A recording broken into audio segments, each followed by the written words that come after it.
Hola, estamos con Alberto Baltazar, él es antropólogo y colabora además con el Servicio Jesuita a Migrantes.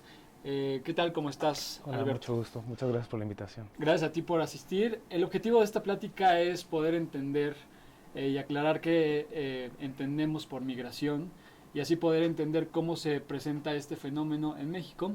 Y para ello la primera pregunta sería, ¿cuál es el fundamento teórico con el cual se han estudiado las migraciones contemporáneas? Pues mira, aunque las migraciones han existido a lo largo de toda la historia de la humanidad, es decir, no solamente las personas o los seres humanos, sino también otros animales migran, yo creo que el punto que marca el punto de partida de los estudios contemporáneos sobre este fenómeno es la creación de los estados-nación, que tendrá a lo máximo un par de cientos de años, pero que ha sido como el punto de partida a partir del cual se ha estudiado este fenómeno. Ahora, ¿qué es lo que implica esta creación de estados-nación? Antes que nada, pues es la división del mundo en, digamos, en parcelas, ¿no? En territorios muy delimitados que pertenecen a ciertas naciones o a ciertos estados y que a su vez obviamente se diferencian de otros. Eso a su vez implica que hay una pertenencia de las personas a esos territorios, ¿no? O sea, si tú naces en un territorio que es conocido como México, tú te vuelves mexicano y eso te dota ciertos derechos, ciertas obligaciones, ciertos compromisos y también ciertas ideas, simbolizaciones con respecto a ese territorio. Entonces empieza a surgir lo que es la idea de que pertenecemos a un lugar. Entonces, una vez que se hace esta división del mundo como en parcelas, viene lo que es el fenómeno que todos sabemos de extracción y distribución inequitativa de recursos. Estos recursos son de distinta índole, pueden ser desde recursos naturales, ¿no? Maderas, incluso vegetales, frutas, pero también pueden ser personas, en el caso, por ejemplo, del periodo de la esclavitud, donde personas eran transportadas desde África a otras regiones del mundo con fines de mano de obra pues, esclavizada, ¿no?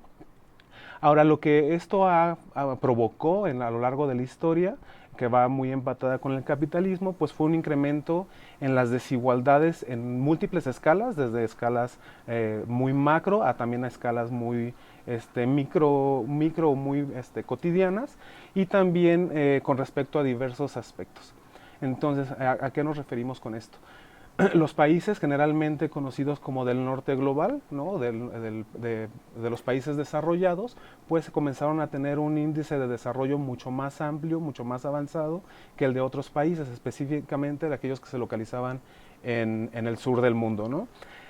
Ahora, ¿esto qué fue lo que creó? Creó antes que nada la idea de que hay países avanzados, de que hay países subdesarrollados, y en el caso de las migraciones, que es lo que nos atañe, que las migraciones suceden casi siempre de países subdesarrollados a países desarrollados. Es decir, se estableció una direccionalidad a los flujos migratorios que, como intentaré explicar más adelante, no necesariamente corresponde a lo que es la realidad actual. Ahora, una vez que se hace esta división del mundo y luego se empieza a asignar identidades y anclajes en los territorios creados, eso influyó en cómo se estudió la migración al poner el punto de partida de la migración en las fronteras geopolíticas. Entonces lo que se hace es, para estudiar, por ejemplo, migración internacional, las personas tienen que cruzar una frontera geopolítica. Cuando las personas migran pero no cruzan una frontera geopolítica, ese movimiento es llamado migración interna. Y de ahí se fueron añadiendo adjetivos o otros componentes dependiendo las características de esos flujos migratorios. Entonces, por ejemplo, cuando tú sales por razones económicas, fuera de tu país de donde naciste, se le llama migración internacional. Cuando sales por migración por razones económicas, pero a otro lugar dentro del estado en el que naciste, es decir, entre departamentos o entre estados, entre municipios, se le llama migración interna laboral, ¿no? Y así sucesivamente se fueron creando diversas categorías para el estudio de la migración. Ahora, las principales teorías, te voy a mencionar nada más algunas, es, por ejemplo, que las migraciones tienen lugar por una diferencia en los salarios entre distintos estados. Es decir, en el caso de la migración en México, esto implicaría que el salario de los mexicanos es menor, lo que provoca que migren hacia Estados Unidos, donde el salario es mayor. Esa es una teoría que surgió netamente dentro de la economía y especialmente dentro de la escuela neoclásica, ¿no? La siguiente teoría nace dentro de esta misma disciplina, dentro de esta misma perspectiva economicista, pero está centrada en un análisis micro. Y el análisis micro lo que te dice es que los seres humanos somos seres racionales, que hacemos una evaluación totalmente racional de costo-beneficio, y cuando el beneficio es mayor al costo, entonces yo migro, ¿no? Esa es una segunda teoría. La tercera es una que se llamó Nueva Economía de la Migración. Aquí básicamente la unidad de análisis crece al nivel familiar, pero la familia no se considera como un grupo de hermanos o un grupo consanguíneo, sino como una unidad de producción. Es decir, lo económico sigue teniendo el mayor peso en esa teoría. Y nuevamente lo que se hace es que las familias, comunidades de producción, migran para reducir riesgos asociados a las fluctuaciones en los mercados, principalmente económicos. Entonces, cuando una familia migra, tiene la mayor cantidad de mujeres, por ejemplo, y un solo hombre que puede ser el que va a proveer para esa familia, es mejor migrar para poder sustituir las otras 4 personas que no van a proveer para esa familia, por ejemplo. Una cuarta teoría se llama teoría segmentada del mercado laboral. Es también una teoría macroeconómica, pero aquí lo único que te dice es que la migración es causada por los países receptores, es decir, no importa si hay condiciones buenas o malas en los países donde salen las personas, sino lo que importa es que haya condiciones buenas en los países a donde llegan estas personas, ¿no? Entonces no importaría si hay pobreza en México, siempre y cuando haya una muy buena situación en Estados Unidos. Esa es una cuarta teoría como a nivel macroeconómico. Y luego tenemos algunas teorías que son ya un poquito más macro y que vinculan las relaciones de poder con esto que les mencionaba de la distribución inequitativa de los recursos, que es la teoría histórico-estructural y la teoría del sistema mundo. Básicamente, no rebate ninguno de los argumentos de las primeras teorías que te mencioné, pero añaden la cuestión del poder. Es decir, los países más poderosos obviamente tienen mejores oportunidades económicas, y obviamente los países colonizados, subdesarrollados o que se encuentran en las periferias también tienen una posición pues desigual, que provoca esto, que los países subdesarrollados tiendan a migrar hacia los países desarrollados, ¿no? Y las dos últimas teorías que se han desarrollado son la teoría de redes o teoría del capital social y la teoría de la causalidad acumulativa. Estas teorías, a diferencia de las otras 6, se centran más en la reproducción de la migración. Es decir, no ven las causas, no les interesan tanto las causas, sino les interesa más el por qué se mantiene la migración. Entonces, básicamente lo que dice esta teoría es, si las personas comenzaron a migrar, por ejemplo, en algún municipio de Zacatecas, y actualmente siguen migrando a pesar de los problemas en las fronteras o de las políticas migratorias implementadas por Estados Unidos, lo siguen haciendo porque ya se volvió parte de su cultura, porque se volvió parte de las actividades que su grupo social ejecuta en ese lugar. Ahora, y aquí quiero hacer como el rompimiento. Si nosotros hacemos como un análisis de lo que está pasando en la actualidad, vemos que estas teorías tienen muchos puntos débiles, ¿no? Muchas cosas donde sus argumentos ya no se sostienen de la manera indicada. O no se pueden explicar con una sola. Así es, ya es tan compleja la situación que es muy difícil separar. Y la última punto aquí en esta cuestión de los fundamentos teóricos que me gustaría resaltar es el hecho de que las migraciones forzadas, por ejemplo, no tienen una teoría desarrollada como tal. Porque al hablar de migraciones forzadas, creemos que los seres humanos huyen despavoridos por alguna cuestión a que les esté amenazando. No obstante, también vemos que las migraciones que han sido catalogadas como forzadas tienen patrones muy específicos, ¿no? Y hay personas que pudiendo que por vivir una situación de violencia, pudiendo viajar, no sé, a un país que están junto al suyo, prefieren hacerlo a otro país, ¿no? Que está más lejos, que tiene políticas migratorias más duras, pero son también como cuestiones que incluyen aspectos culturales que no han sido previamente abordados. Ok. Bueno, la segunda pregunta sería, ¿cuál es el contexto empírico de las migraciones contemporáneas? Pues mira, el contexto empírico, estamos hablando que para 2017, según datos de Naciones Unidas, hay 258 millones de personas en movimiento. ¿200? 258 millones. Esto a primera vista resulta así como súper impactante. Sin embargo, en términos porcentuales, ellos solamente es el 3.4% de la población. A lo largo de la historia, no más del 5% de las personas del mundo se han movido de su lugar de origen. ¿Qué significa en movimiento? Eh, Se desplazaron. Que se desplazaron a un lugar de distinto origen. a donde nacieron. Ok, ¿no?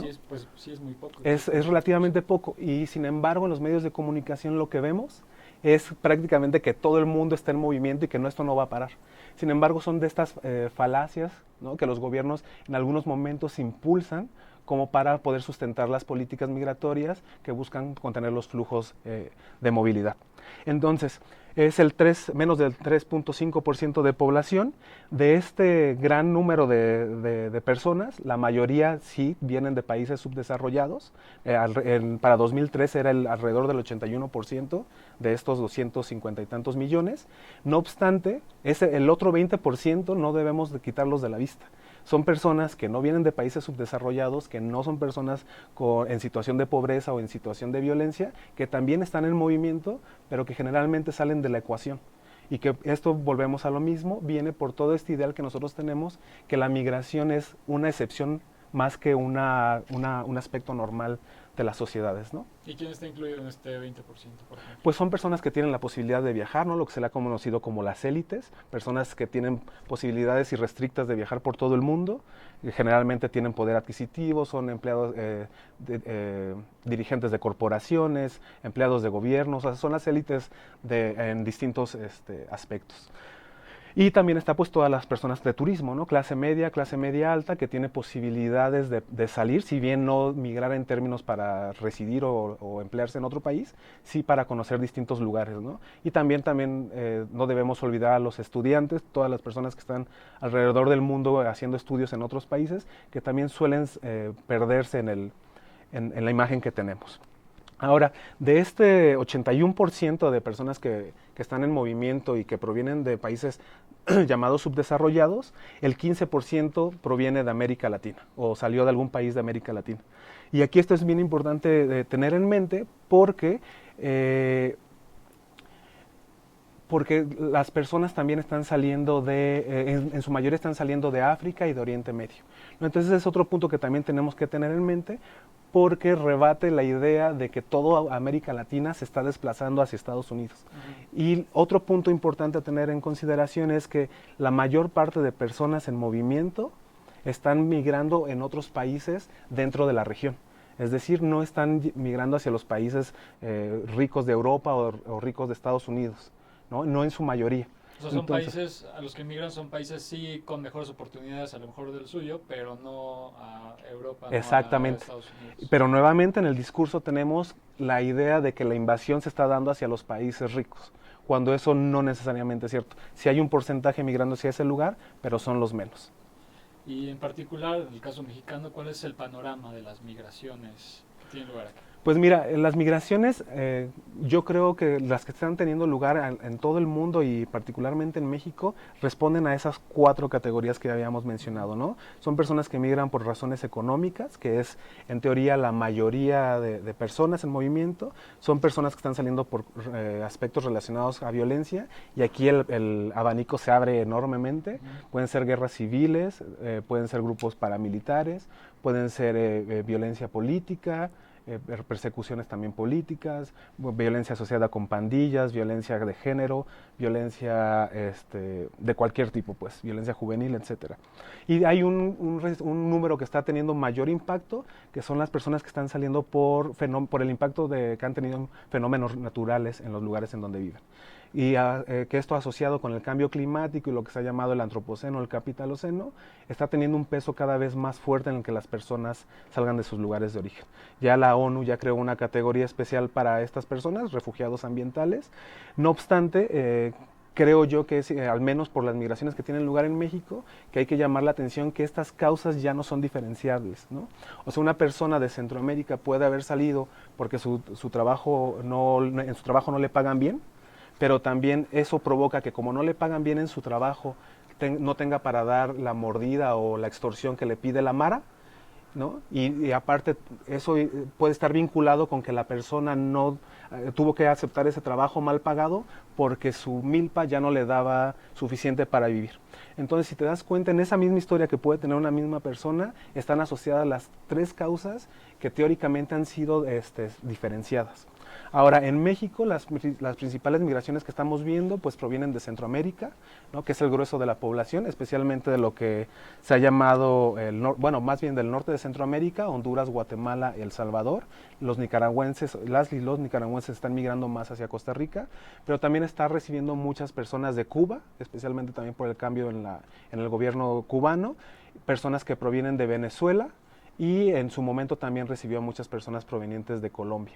Y últimamente también se han sumado lo que son las personas que vienen de otros continentes, que están migrando primero por vía marítima, introduciéndose por Brasil o por Colombia y subiendo por el estrecho de Darién hasta llegar a México. Entonces son como los diferentes flujos que están convergiendo en el país, y a eso también le debemos sumar las personas que están saliendo de México, ¿no? Personas nacidas en México. Y finalmente las personas que están siendo deportadas de parte de Estados Unidos, y las personas que con los cambios que hubo en las políticas migratorias actuales están esperando su solicitud de asilo o de refugio frente al gobierno estadounidense, que están esperando en el país. Y creo que esos es como los principales movimientos que están teniendo lugar ahorita. Bueno, Alberto, pues muchísimas gracias por tratar de hacer lo más sencillo posible algo que es un problema que es muy complejo. Y que hasta la fecha nos sigue afectando. Vamos a seguir hablando sobre migración.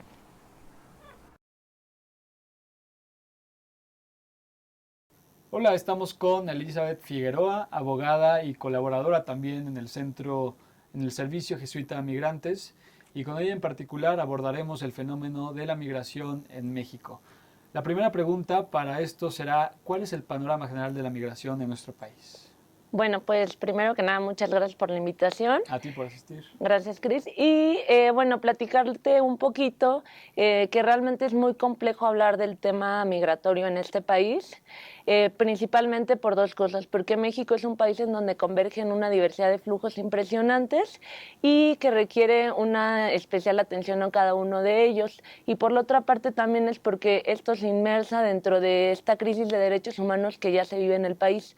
Y cuando hablamos de la diversidad de flujos migratorios, nos estamos refiriendo también a principalmente que podemos tener personas, o puede haber personas en México que están en tránsito por el país, por la ubicación geográfica, principalmente personas que provienen de países del norte de Centroamérica, Honduras, Guatemala, El Salvador, cada vez más también personas de Nicaragua, que lo que están queriendo, sus deseos principales es llegar a Estados Unidos y por lo tanto tienen que estar en tránsito por México. Pero también vemos un incremento de personas mexicanas que han sido deportadas, cada vez más también a raíz de las políticas migratorias de Estados Unidos con Trump, pero no podemos tampoco dejar de lado también las personas centroamericanas mismas que están en tránsito, que quieren llegar a Estados Unidos, pero también que están saliendo por factores de violencia, una diversidad de tipos de violencia en Centroamérica, pero al no poder llegar a Estados Unidos, en México es como un espacio en donde pueden acceder a la protección internacional a la que son acreedoras por las cuestiones de violencia por las que están saliendo.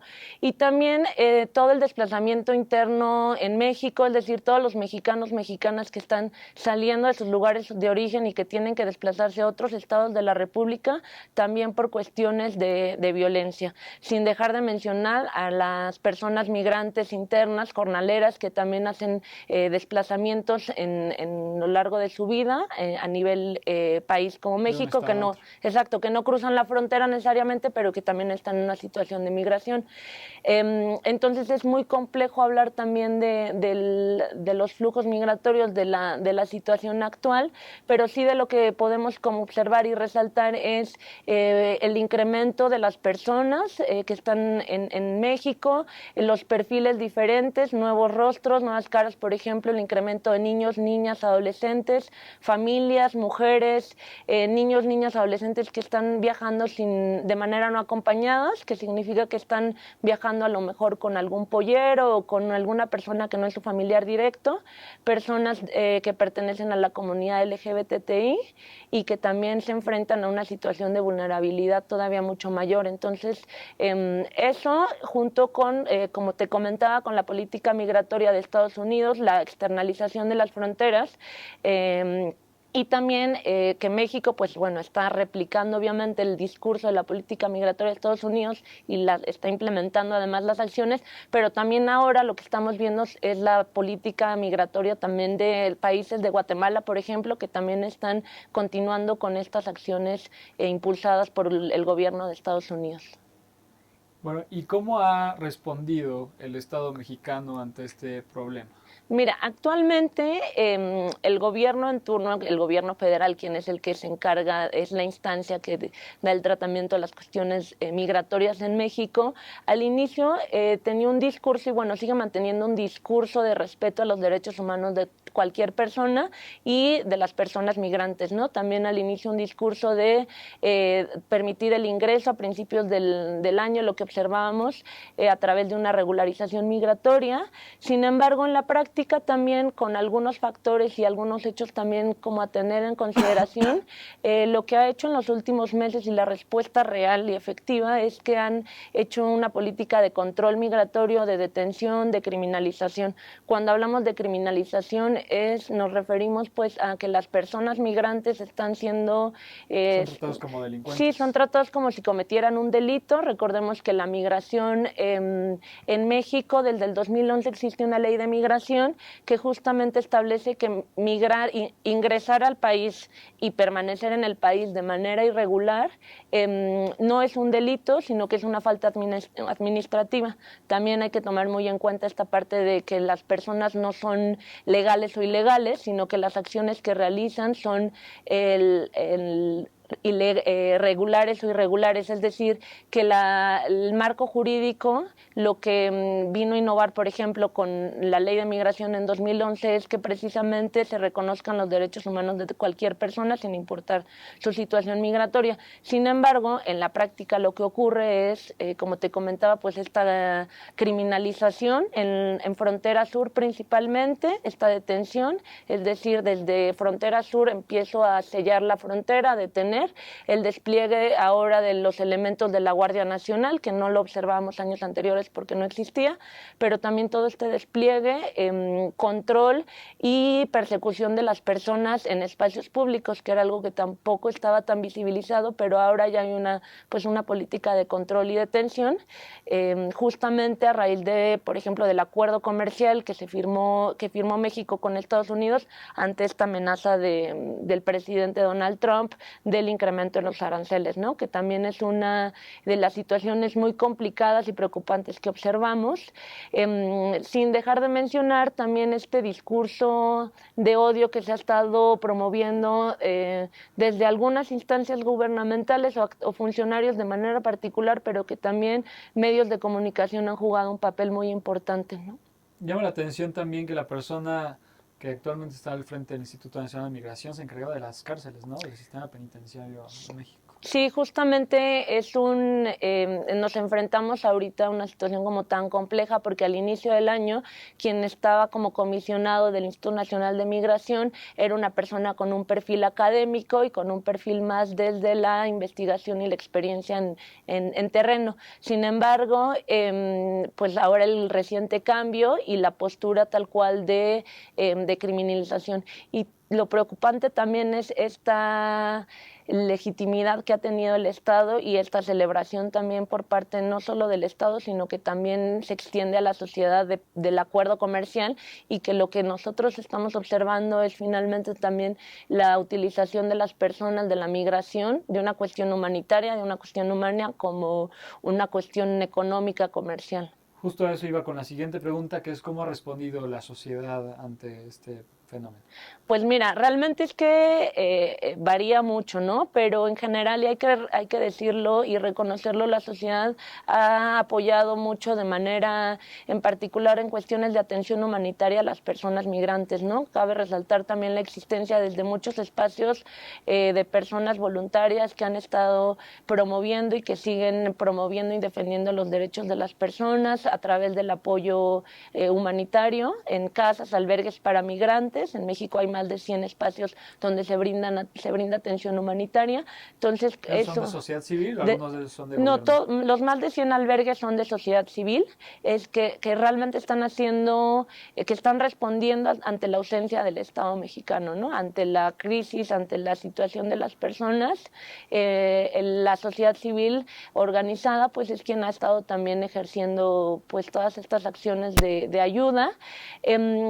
Sin embargo, también vemos cómo se han incrementado pues estas acciones de hostilidad, ¿no? De inseguridad, de miedo, acciones de xenofobia, de racismo. También cabe mencionar que en esta complejidad de los flujos migratorios que atraviesan o que vemos en el país, es que hay cierto rechazo a un perfil en particular que se ha también intentado como posicionar, ¿no? Me refiero a las personas centroamericanas, personas migrantes que no tienen posibilidad de salir y de pagar una visa o de tramitar un pasaporte, y entonces pues ingresan al país de manera irregular, y es este perfil al que también el Estado mexicano le está apostando para pues desfavorecer también la figura humana y más bien como asemejarla a la persona criminal. Entonces pues la sociedad también hay un rubro importante de personas que están pues como cayendo en esta parte ante el desconocimiento de decir pues este discurso de primero los mexicanos y después las otras personas, ¿no? Por eso te comentaba que es tan complejo por la crisis de derechos humanos que también vivimos en el país. Y también por el papel que juegan aquí los medios de comunicación, y no es lo mismo que lo diga cualquier persona, que lo diga el mismo presidente de la República, que lo diga el titular de algún organismo en esa situación particular de poder. Sí, justo. ¿Cuáles son los principales retos a los que nos enfrentamos en esta materia? Pues mira, a nivel estatal consideramos que lo que realmente necesitamos es una política efectiva con un enfoque de derechos humanos y con un enfoque amplio de la migración, y no con un enfoque de detención, de seguridad nacional, de criminalización y hostigamiento, sino que realmente promueva un acceso real, material, efectivo a los derechos humanos de cualquier persona, sin importar su situación migratoria, y que no solamente atienda a las personas en tránsito, migrantes centroamericanos, sino también el Estado mexicano tiene una deuda pendiente histórica con las personas mexicanas que han sido deportadas o que han vivido un momento de deportación, personas que ahorita estamos observando, ¿no? Que bueno, ya desde algunos años que vienen deportadas, es decir, sin su voluntad, sino que Estados Unidos les ha expulsado del país, pero que son personas que llegan a México sin un espacio de familias, ya sin un contexto de apoyo, personas que quizá ya no tienen documentación mexicana, que el español ya tampoco lo hablan necesariamente, es decir, hay también una deuda pendiente con todas las personas. Y también, y muy importante, el tema pues de las personas que son sujetas de protección internacional. Nos referimos a las personas que acceden al procedimiento aquí en México de refugio.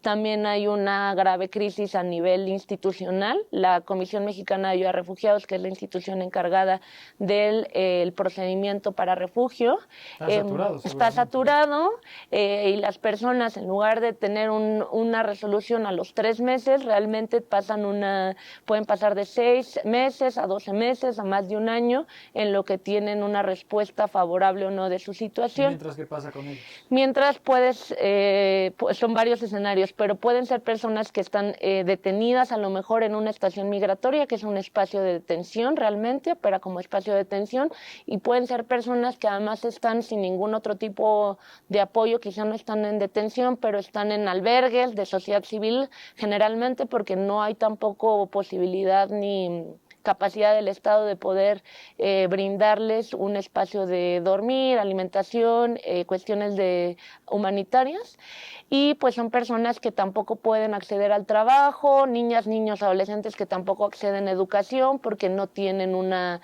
situación migratoria y porque están en espera de una resolución administrativa. Entonces también es muy importante no dejar de lado ello, y principalmente también que creo que es algo que no se ha abordado y que tampoco se nombra y que también toca con los flujos migratorios, como te decía, todas las personas mexicanas desplazadas forzadas, internas, que también es una situación bien complicada y que tampoco se le ha puesto el nombre, ni se reconoce, ni el Estado mexicano se hace cargo de ello. Eso como en términos generales. Y finalmente, nada más como para complementar como los retos que tenemos también como desde sociedad civil o como personas, pues también es todo lo que tiene que ver pues con este acercamiento, con esta parte de solidaridad, hospitalidad, conocimiento, con esta parte de acceso a información real y cuestionamiento, ¿no? Entonces eso como en términos generales, pero sí observamos retos impresionantes que requieren una atención pues basada en la persona y no basada en estos modelos de estados y de seguridad nacional. Bueno, pues muchísimas gracias, Elizabeth Figueroa. Nos has ayudado a entender un poco el gran y complejo tema que es la migración también en nuestro país. Muchas gracias. Gracias.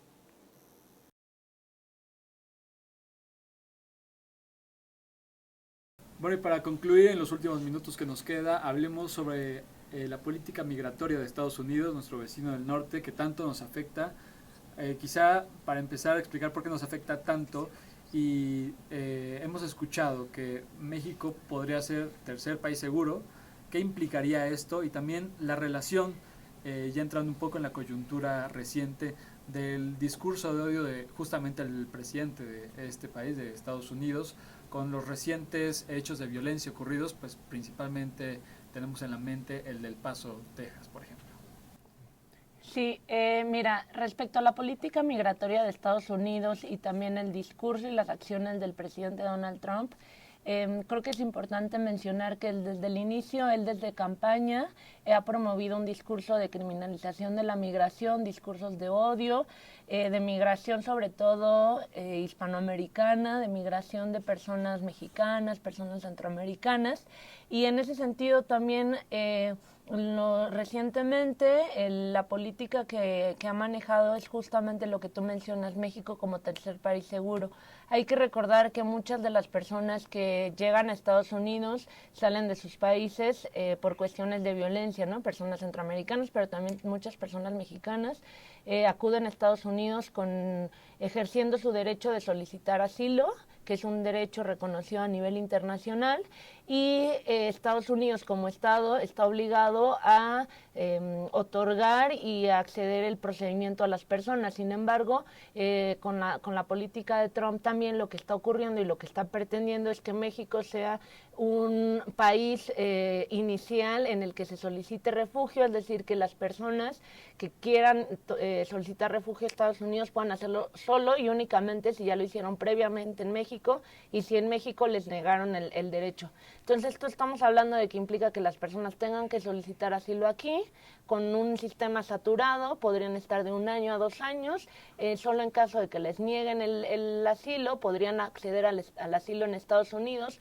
lo cual es contrario porque realmente no tiene que haber ninguna condición para la que las personas puedan acceder en Estados Unidos al asilo. Y por la otra parte, el programa también que se llama Remain in Mexico, es un programa de reciente creación en Estados Unidos. Lo que está intentando y lo que está ocurriendo ya en la práctica es que todas las personas que ya están en un proceso de asilo en Estados Unidos se las están devolviendo a México, en frontera norte principalmente, en Tijuana, también en Monterrey, y las están regresando para que permanezcan aquí mientras pues se quedan pueden estar en la calle, pueden estar en albergues de sociedad civil o pueden estar realmente pues desamparados, ¿no? Porque pues realmente México no ha establecido cuáles son las condiciones o qué es lo que va a hacer frente a la situación y cómo es que les va a brindar la atención a las personas. Y pueden esperar de 4, 5, 6 meses, es decir, no es un tiempo de 2 días, sino que realmente son esperas muy largas, prolongadas, y también se ha hecho pues de manera general, es decir, sin prestar atención a personas en situación de más vulnerabilidad, como personas, como mujeres, como niñas, niños, adolescentes, es decir, se ha hecho de manera general. Y bueno, algo que quiera complementar, Alberto. Pues sí, también vinculado con lo que menciona Eli, la cuestión del discurso de odio que está manejando Trump, y que pues no es un discurso propiamente de él, ¿no? Es un discurso que va avalado por una gran porción de personas nacidas en Estados Unidos, y que no solamente está teniendo lugar en este país, ¿no? Lo hemos encontrado en Reino Unido, en Suecia, en Italia, en Francia, en España, incluso en Brasil, ¿no? Todos estos discursos de odio que están anclados, como mencioné al inicio, en esta idea de que nosotros somos el lugar en el que nacimos, ¿no? Y que nosotros, por haber nacido en cierto territorio, tenemos más derechos que otras personas para vivir de una vida digna, una vida agradable en ese territorio. Y son cosas que se traducen, por ejemplo, en el último atentado que hubo en Texas, ¿no? Una persona que fue directamente a matar mexicanos, y que tampoco es un hecho aislado, son hechos que van encadenados y que han tenido lugar en otras partes de Estados Unidos. Y en el caso de México, si bien no es una retórica xenofóbica o de discriminación abierta hacia personas que no son mexicanas, vemos que el discurso del gobierno federal principalmente, al estar anclado en nacionalismos, está rozando un poquito con esa idea, ¿no? Con esa idea de México es para los mexicanos, las acciones que yo estoy tomando van a beneficiar antes a los mexicanos, antes que a las personas nacidas en Centroamérica. Y cosas que decía esta Eli, cómo la sociedad le ha brindado tanto respaldo al presidente precisamente por esta situación. Con ese capital social. Exactamente.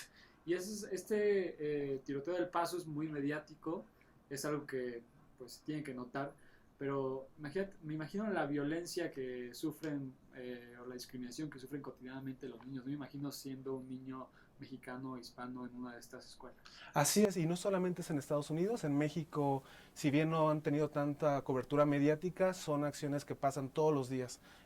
Levantar postes a los lados de las vías de tren para que las personas no se puedan bajar, levantar rejas en los lugares por donde transitan las personas migrantes, poner o hacer campañas para que las personas no puedan dormir debajo de puentes. Es decir, son acciones que están pasando todo el tiempo alrededor de nosotros, y que para contrarrestarlas tendríamos que pensar que no somos las personas el lugar en el que nacimos, sino que somos ante todo eso, ¿no? Personas que tienen sueños, anhelos, esperanzas, miedos, y que eso debería impulsarnos a relacionarnos unos con otros. Y que nadie es ilegal. Así es. Muchísimas gracias, Alberto y Elizabeth, por esta plática. Como ya decía, ojalá nos pueda ayudar a aproximarnos de manera más sencilla, que yo creo que sí, al fenómeno tan complejo que es la migración en el mundo y en nuestro país. Muchísimas gracias. Gracias. Soy Conrado Cepeda Miramontes, jesuita por más de 25 años de la provincia mexicana, antropólogo, y actualmente colaboro para el Servicio Jesuita a Migrantes México. También para el equipo nacional de la Dimensión de Movilidad Humana de la Conferencia Episcopal Mexicana y para la Comisión de Migrantes y Refugiados de la Conferencia Latinoamericana de Religiosos y Religiosas.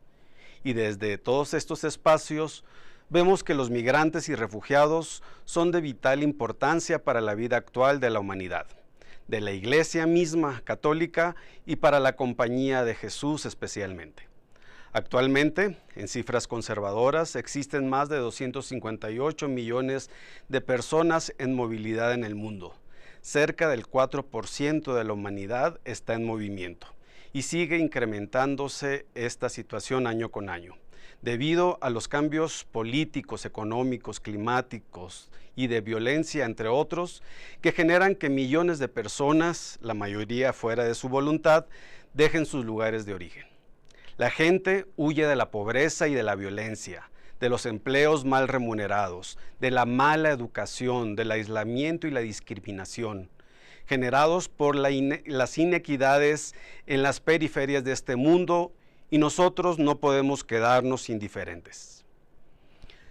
Son personas, familias enteras, mujeres, hombres y niños que cargan con sus historias, con nombres y apellidos concretos, y cargan también con sus sueños, pero también con las injusticias y falta de oportunidades, y algunos de nuestros familiares o antepasados cercanos o lejanos han emigrado también a otros lugares en búsqueda de nuevas oportunidades.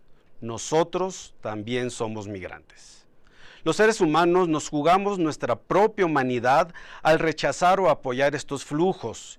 Y adicional, para nosotros los cristianos, vemos el rostro de Cristo crucificado actualizado en los rostros y nombres de estos migrantes y refugiados.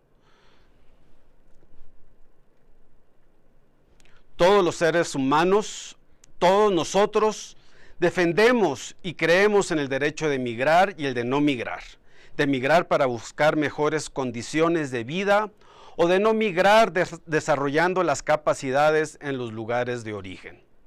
Todos los seres humanos deberíamos tener las condiciones óptimas para desarrollarnos en nuestros lugares de nacimiento. Pero cuando no se dan estas condiciones, las personas huyen en búsqueda de mejores oportunidades.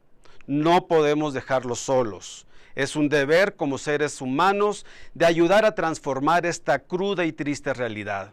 Y son un llamado para los cristianos el atacar las causas de origen, tránsito y destino de la migración. Naciones Unidas tiene agencias que atienden directamente estos flujos. El Papa Francisco ha creado la sección de migrantes y refugiados en el Vaticano y ha tenido un magisterio prolífico para atacar las causas de estas migraciones, viendo a los migrantes como hermanos y hermanas en Cristo. En los últimos años, debido a la importancia del tema, la Compañía de Jesús ha creado el servicio jesuita a migrantes alrededor del mundo para atender profesional y espiritualmente estos flujos. Al igual, ya en décadas pasadas, se creó con el mandato del padre Pedro Arrupe, se fundó el Servicio Jesuita a Refugiados. Hay esfuerzos que hacemos en conjunto, jesuitas, académicos, defensores de derechos humanos, voluntarios, entre otros, desde universidades, centros de investigación, casas de acogida, parroquias, centro de derechos humanos, albergues, oficinas de atención jurídica, atender este complejo fenómeno y activar todas nuestras capacidades para entender y atender a estas personas que sufren y que son algunos de los rostros de los Cristos actuales. San Ignacio de Loyola nos dice que el amor se pone más en obras que en palabras y nos invita a no ser indiferentes ante el sufrimiento del otro y poner en movimiento nuestras manos y pies para transformar la realidad de los migrantes y refugiados. Ahora les cuento una pequeña historia que ha transformado mi vida. En años anteriores, siendo coordinador de una casa para migrantes en la frontera entre México y Guatemala, un día llegó una chica de tan solo 19 años que había sido esclava sexual por más de 5 años por miembros de las maras. Y después del acto sexual cometido contra ella dentro del penal donde se encontraba este jefe marero, le daba varios batazos para generar más miedo en ella y para que no dijera nada a nadie por estos abusos cometidos contra ella. Su historia me impactó enormemente y pregunté y oré con Dios por tanto sufrimiento acumulado. Y pregunté a Dios, ¿por qué sucede esto? Y Dios contestó. Reconoce en el rostro de esta mujer el rostro de Cristo, que implora toda mi atención, capacidades y ayuda para tratar de hacer más amable la vida de ella y de muchos y millones de migrantes y refugiados. Ella, en medio de su situación triste, también me enseñó que se puede sonreír y luchar para defender sus derechos. Esto es la situación, como decía, de millones de personas y no podemos ser sordos a su clamor. Ante el dolor de los migrantes y refugiados, no podemos ser indiferentes al llamado que nos hace Dios a través de ellos.